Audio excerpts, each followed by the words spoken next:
one of the all-time greats, had a laundry list of great fights to give all these fans, and now we're you're ushered into this new role. What have been some of the biggest surprises, challenges for you into this next stage of your career? Well, I'm diving into a new role where I really don't know anything much about it, or didn't know much about it, the role of athletic development. So it's such a broad term.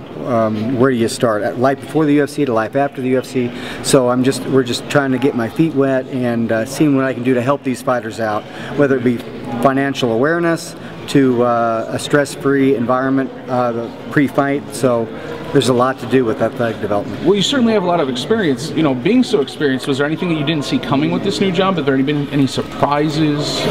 No. Took you out of left field or anything? I went to New York for 4 days and met at a big summit, and I had the NBA, the NFL, rugby was there, golf, tennis, all the major sports were there. WWE was even there, and it was interesting to see the concerns and what everybody. It was a big time to learn and mingle with everybody and see what was going on in other athletic development sports. So it was interesting for me. It's all new, and you know, probably one of the things I would want to hit on first is financial awareness.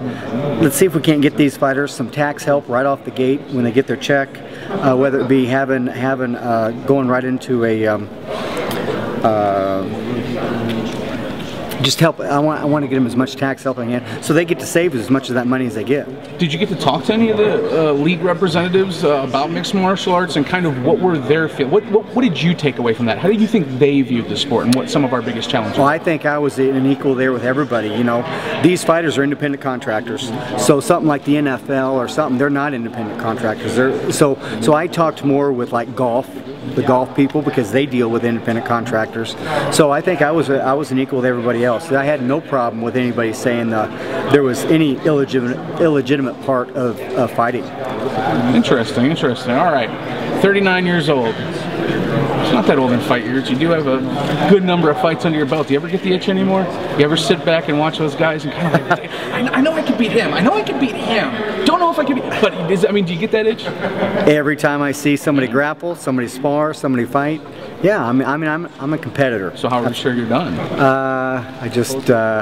Well, I'm 39 and everybody else is 28 to 32. So. Yeah, but do I have to bring up Couture? But yeah, but.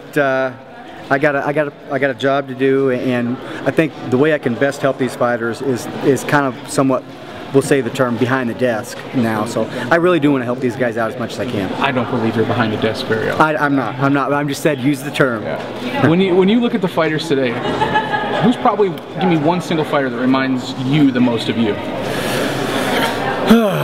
Boy, I don't know.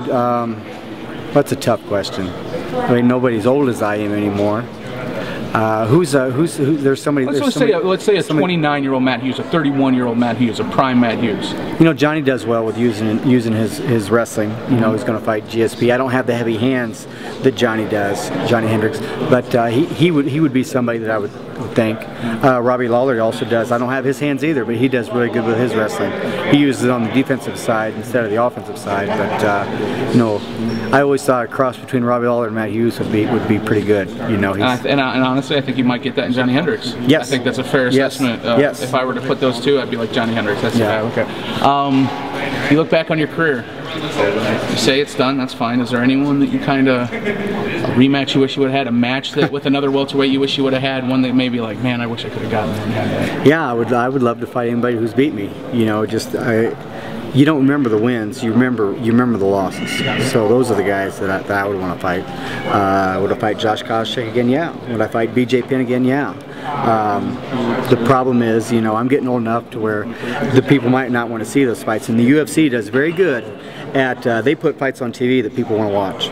So my personal agenda would be out of the question when it comes to putting it on TV. True testament of a real fighter, ladies and gentlemen, Matt Hughes.